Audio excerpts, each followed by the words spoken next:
kabarkada, kamusta po kayo? At pagkatapos nating nag-North Loop, ngayon ay babiyahe na ulit tayo papunta sa San Luis, Aurora. Medyo malayo-layo po yung biyahe natin ngayon. At kasama natin ang aking buong pamilya. Sila Bokmaro, sila Bro Hips, at sa mga kapatid kong iba ay mga nakamotor sila. Tapos tayo ay naka 4 wheels. Pero hindi tayo papatalo sa kanila sa mga bangkingan dito sa bandang Maria Aurora. Dadaan muna tayo sa Baler. Tapos mga kabarkada, meron tayong pupuntahan dito na isang falls na hindi pa ganun siya kasikat, pero marami na nagpupunta. Yun ay sa San Luis, Aurora. So ayun mga kabarkada, samahan nyo po kami sa aming biyahe.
So ayan mga kabarkada, nandito na po tayo sa Baler, Aurora.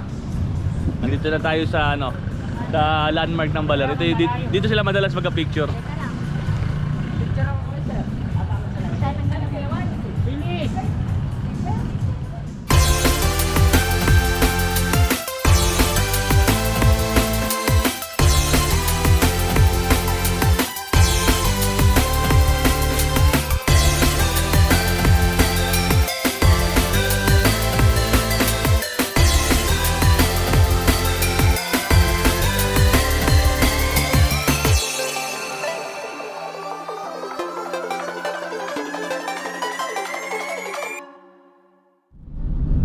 Yun mga kabarkada, na-experience natin doon sa Baler yung human drone. Ang galing ni Kuya. Kaya pala siya sikat din doon, na marami na papapicture sa kanya. Magaling siyang mag-shot. Kuha niya yung pinaka welcome signage ng Baler at yung pag video niya ng human drone. Ngayon naman ay papunta tayo sa Kaunayan Falls. Simula doon sa may Baler, 14 kilometer yung ibabiyahe natin papunta sa falls.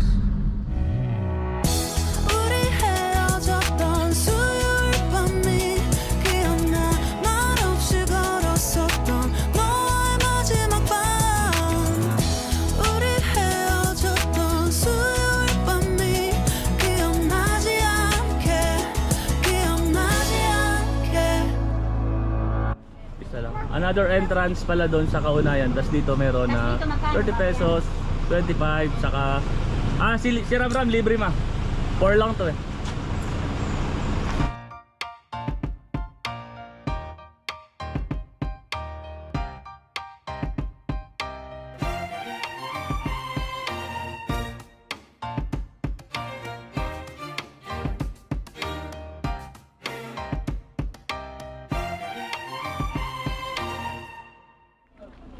So ayun mga kabarkada, nandito na tayo sa Riguyal Nature Farm Resort.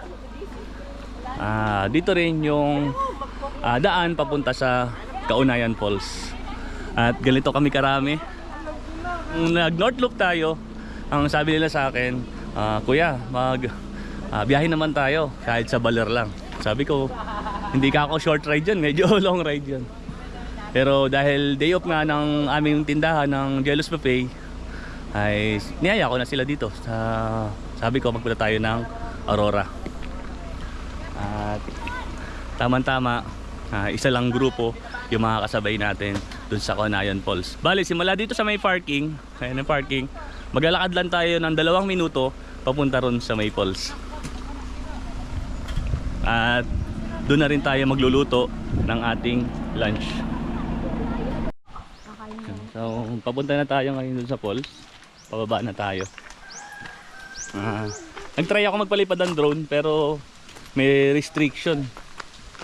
So, hindi ko masyadong pinalayo, tinaas ko lang kasi baka mamaya biglang ma-jam yung signal, bigla na lang bumagsak si Bagwis. Malapit siguro to sa sa airport. Meron bang airport ang Baler, Mami? You don't know? How about you, Ramram? Yes? Laki ng bato. Laki ng bato. 2 minutes walk. So, kayang-kaya natin yun. Ito. Lager daw po kayo. Apo. Ito yung ginagawang bagong entrance dito sa papuntang Conayan Falls. Apo. Tapos dito. Apo. Tapos dito yung entrance ng Conayan Falls. Mas mura dito kaysa compare dun sa labas. Doon 30 pesos, dito 25 ang adult, tas senior 20, tas ang kids 15. Ano ba yung human toll gate? Nandoon. Sige po, salamat po. Ayun, punta na tayo dun sa falls. Mas mura yung entrance dito compare dun sa sa human toll gate.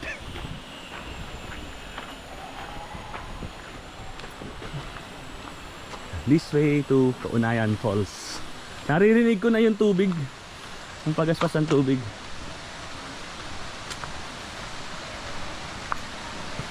Wah, ayun na pala. Wow. Ang ganda niya mga kabankada.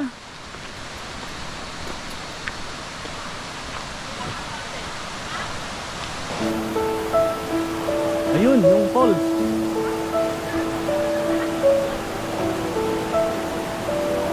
Ang ganda, ang linaw ng tubig, oh.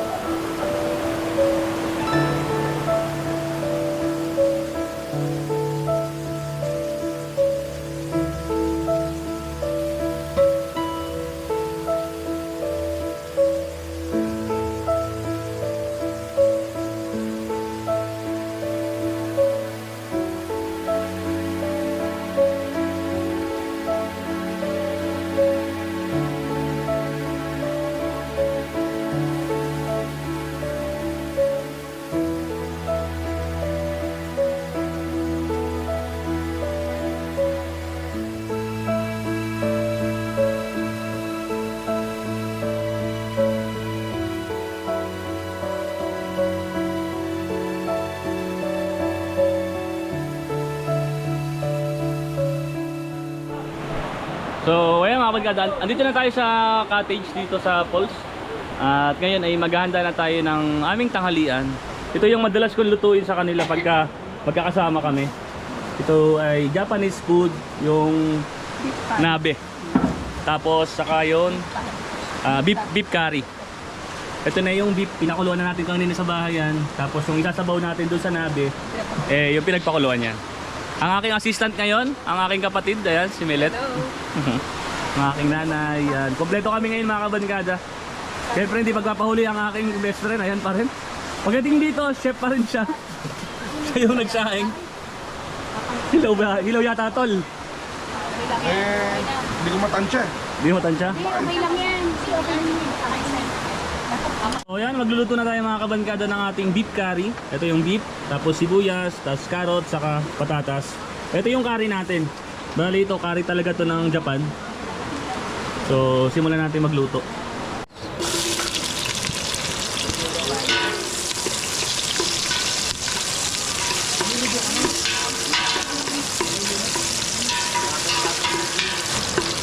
Tapos carrot.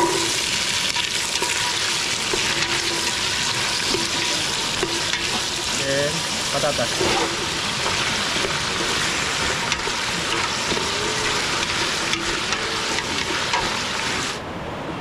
Ito yung sabaw ng beef na pinakuluan kanina daw. Ito yung pasasabaw rin natin dito sa curry beef.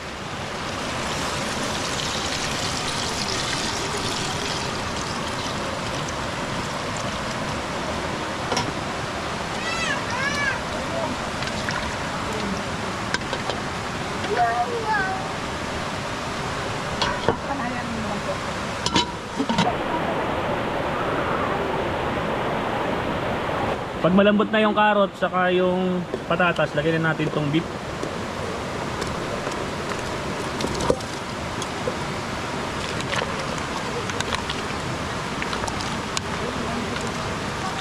Ilalagay na natin ngayon yung curry mga kabankada. Ito yung gagamitin natin, Kokomaru curry. Yan.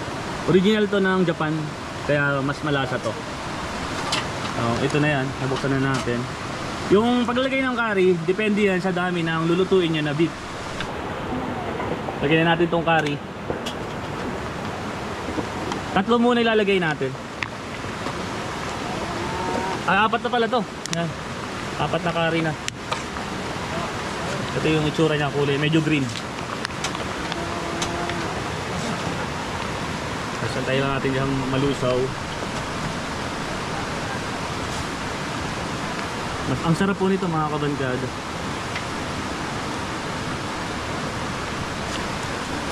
Napansin nyo, lumalapot siya.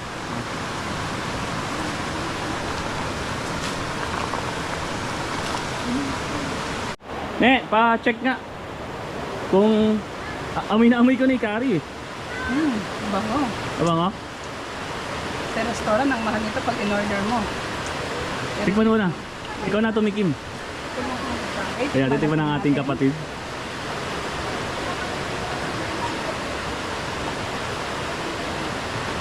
Okay na? Sakto? Sakto na. Sarap. Sakto daw. Ayan, lumapot yung soup niya, pinakasabaw niya. Sakto na to. Nilagyan natin to ng konting bechin kanina. Tapos okay na to. Ang next natin lulutuin naman ay yung nabe. Unahin natin tong hipon. Ito, nahugasan na to. Hindi na natin gagawin sa salansan. Hindi naman tayo ganun kaarte na. Ayan, lagyan natin sa gilid lang. Ayan, ito yung pork. Sa gilid, sa kabilang gilid. Huwag po kayo magalala, nagugas po ako ng kamay. Ayan, dito yung pork. Ayan, ito yung inoki mushroom. Lagyan natin dito sa gilid. Medyo madami yung ano natin ngayon kasi madami po kami. Ayan, dito yung sa kabilang side. Scallion or leeks.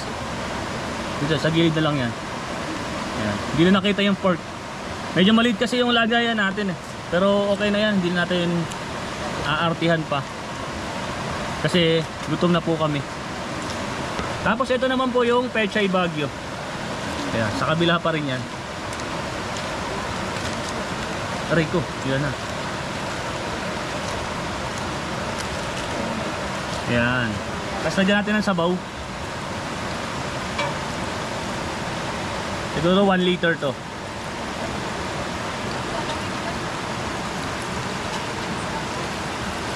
Tapos ito yung pinaka-importante, yung soup base. Ito yung likamkin natin, soup base for seafood hot pot.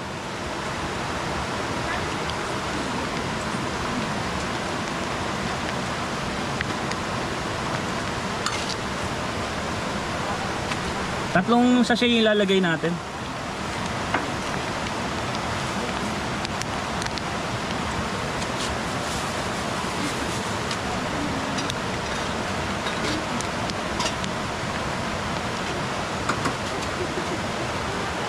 Yan, ganyan lang po. Kulang pa yata yung sabaw natin. Tapos ito yung tofu. Ito yung premium, Korean tofu to. Yung pag bibili po kayo yung premium. So ayan, takpan na natin. Saka natin buksan yung kapoy. Tapos antayin lang natin siyang kumulo. Okay, goods na yan. Kumukulo yung nabi natin. Lagyan natin siya ng ano, ito. Yan, pang kimchi to, lagyan natin siya para sa ating hot pot. 2 tablespoon. Ang dami namin luluto ngayon mga kabarkada. Pwede na yan. Wala ba kayong ano? Ito yung ating beef curry. Isa to sa specialty natin mga kabarkada. Ang bango niya. Tapos yung baby back ribs.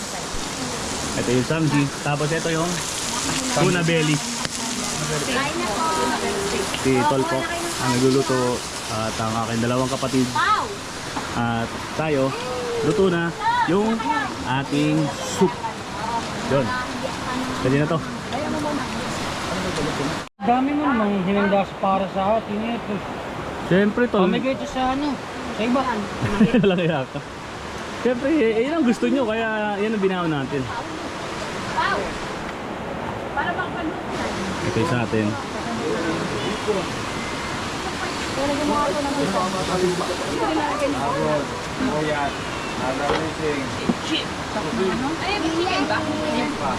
Sarap ng tuna, be. Ate, ang sarap ng tuna. Salo kayo, o... Ha? Bebe, o, here na, ang sarap. Ang sarap na? Tuna? Wala naman Timpla ko yan. na ulam kay Pao. Kanin lang daw. At nasarapan naman sila. Oo, baby back. Tolips! Goods! Meron, hindi ko alam kung alin Ayan. doon. Yung sabihin lang nila na masarap yung niluto natin. Okay na yun. So, ayun mga kabarkada. Tapos na tayo kumain. Pasensya na kayo, ang gulo namin. Kasi madami kami talaga. Tapos ngayon, wala nang tao. Tayo na lang ang tao dito sa Kaunayan Fall. Ayan yung fall. Siyempre, hindi natin mabalagpasin yung pagkakataon na maligo dito sa Kaunayan Falls. Grabe, ang lamig ng tubig. Pero sobrang linaw ng tubig, oh.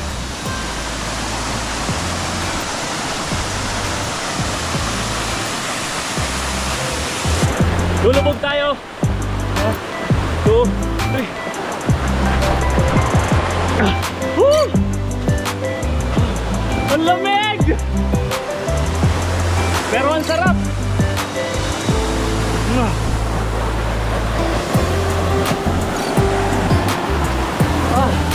Tignan nyo.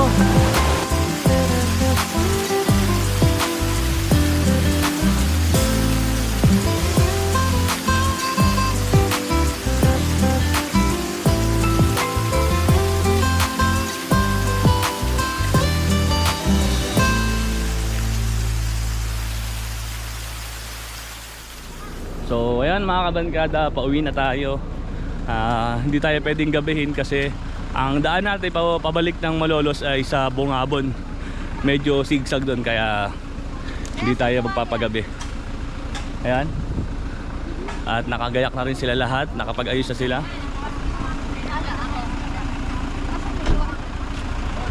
Yung loob ng van natin. Ayan. Ganyan kagulo ngayon si Beo sa loob. Ano? Ang dami. Saan ang daan natin to, Alberto? Ano tayo? Dating dinaanan Dati natin. na lang. 40 minutes ang diferensya. Tsaka yung may mga bata eh. Pag nagbungabon Hindi tayo magbubungabon? Hindi, San Jose na lang ulit. Oh, Rizal. doon ulit. Sige. So hanggang sa susunod, nakabanata ng ating travel vlog, van life, camping. Ang Salamat. Hippo Brothers po eh, hindi na po anglers. Ano na? Motovlogger. Naging motovlogger na daw ang Hipon Brothers. So ayan mga kabarkada, maraming salamat! Don't forget, I'm the only